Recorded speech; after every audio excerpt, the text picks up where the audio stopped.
flanked by China and India, the world's most populous countries. The Himalayan nation of Nepal is a land defined by its unique culture. The majority of people here live a subsistence lifestyle in villages scattered across the mountainous landscape.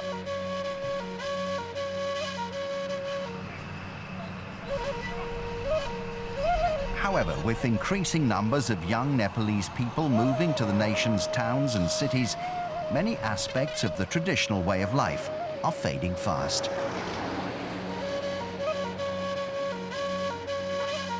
Yet there is a traditional sport which is helping to preserve Nepal's cultural heritage.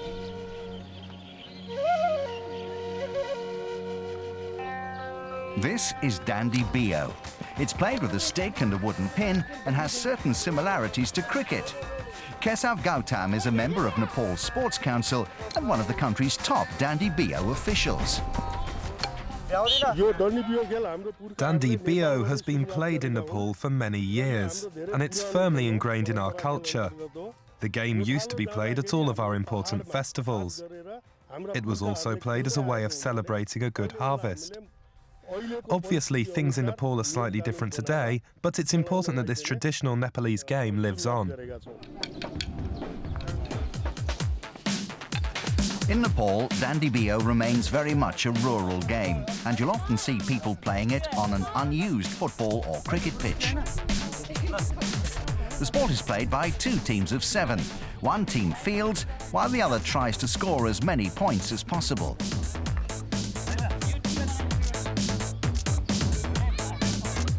The dandi is the long stick, which is used like a bat, and the biyo is the small wooden pin, which is hit.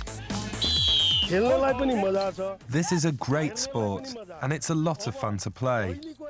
But the games can often go on for many hours, and that's possibly a reason why its popularity has waned somewhat, even in the rural areas. But whenever there's a game of Dandi Biyo taking place, people do still gather to watch and offer their support. Although it's not as popular as, say, football or cricket, it still has a special place in the heart of most Nepalese people. The rules of the game are extremely complicated and they differ from region to region. Yet, wherever you play, the basic aim is to hit or flick the biyo as far as possible without being caught or run out. The number of points you score depends firstly on how many times you manage to hit the biyo in the air, and secondly on how far you hit it. There are 2 teams and we go head-to-head trying to score the most points. The most important thing is making good contact with the biyo. The more times we hit it and the further we make it go, the more points we get, whether that's 2 points, 4 points or 6 points. But ideally, as a player, you want to score as many as 8 points in one go. It's a difficult sport to play, but when you get it right, it's extremely rewarding. Realizing that Dandi Biyo may not be the #1 choice for most young people in Nepal, the country's sports authorities have been working hard to ensure that the game is regularly played in communities across the land. A new set of standardized rules are being finalized to make the game easier to understand and play.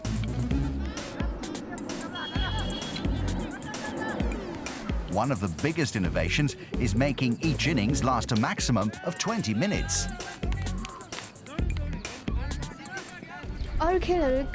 Cricket and football are very popular in Nepal, but neither of those sports are played much by women. Dandi Biyo is our unofficial national sport, and lots of my friends play it. So it's a good social event too, and we want as many people to get involved with it as possible. When we decided to make improvements to the game, we consulted with a whole host of elders, because they have the best knowledge of the game and understand its history. It was difficult to know what the best thing to do for the sport was, because you don't want to make too many changes. However, for Dandi Biyo to last another 100 years, we had to make it more modern, while keeping true to its roots.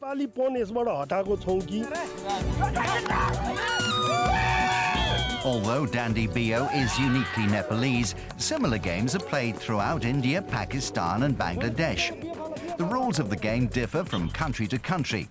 Yet, Nepal Sports Council are hoping that with their new changes to the game, international competitions may be possible in the future. As Nepal continues its rush towards modernity, games like Dandi Biyo continue to play a crucial role in preserving the Himalayan country's cultural identity. I feel inspired whenever I take part in these games, because I know that I'm involved with something that was played here hundreds of years ago.